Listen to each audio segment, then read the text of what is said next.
네, 김건희 여사와 명태균 씨가 지난해 총선 때도 공천 관련 의견을 주고받은 단서가 추가로 나왔습니다. 이 내용 취재한 연지환 기자와 좀 더 이야기 나눠보겠습니다.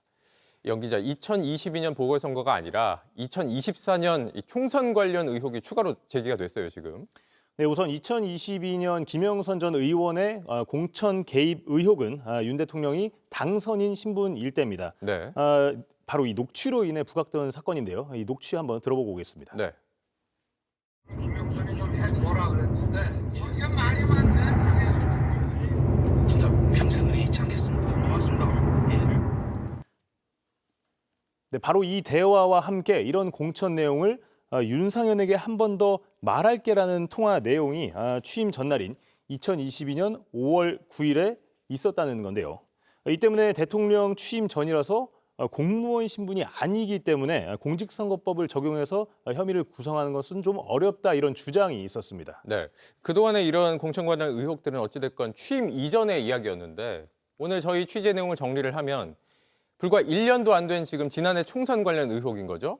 그리고 김건희 여사가 이 국민의힘 공천 상황을 전달을 하면서 명 씨에게 120석은 가능할 것 같지 않냐 이런 식으로 의견을 구했다는 거죠. 네, 맞습니다. 그렇기 때문에 이번에 검찰 수사가 더 주목을 받고 있습니다. 네. 수사 진행 상황에 따라서 새로운 혐의가 더 포착이 될 수가 있는 건데요.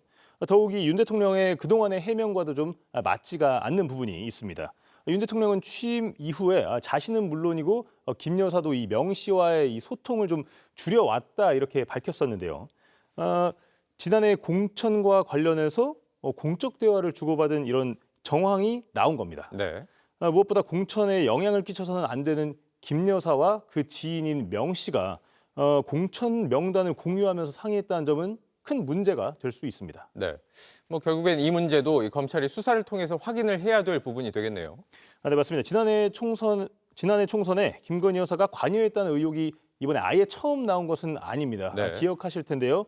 지난해 공천 과정에서 명 씨가 김 여사에게 5선 의원인 김영선 전 의원이 경선에서 떨어지면 이 조롱거리가 된다. 혹은 지난 대선 때 몸이 부서져라 대통령을 도왔다는 이 텔레그램 내용이 공개됐었습니다. 결국 김 전 의원은 컷오프 되면서 명 씨와 이 두 사람은 이른바 칠불사 회동에 참여했다. 이런 의혹도 나왔었죠. 뭐 이게 이른바 명태균 씨 게이트의 시작이었죠. 맞습니다. 이 때문에 검찰은 조금 더 명확한 증거를 확보하기 위해 공을 들이고 있는 것으로 알려졌습니다.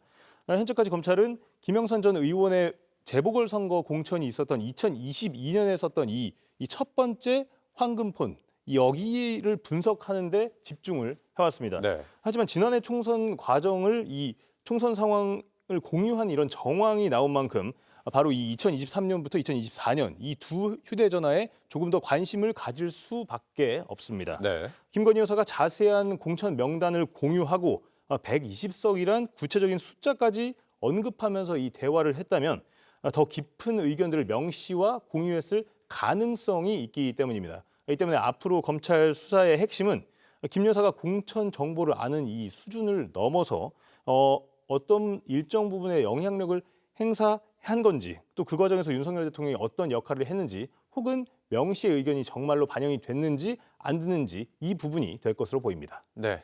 알겠습니다. 여기까지 듣죠. 연지환 기자였습니다. JTBC 뉴스를 시청해 주신 여러분 고맙습니다. 저희는 저녁 6시 30분 뉴스룸에서 뵙겠습니다.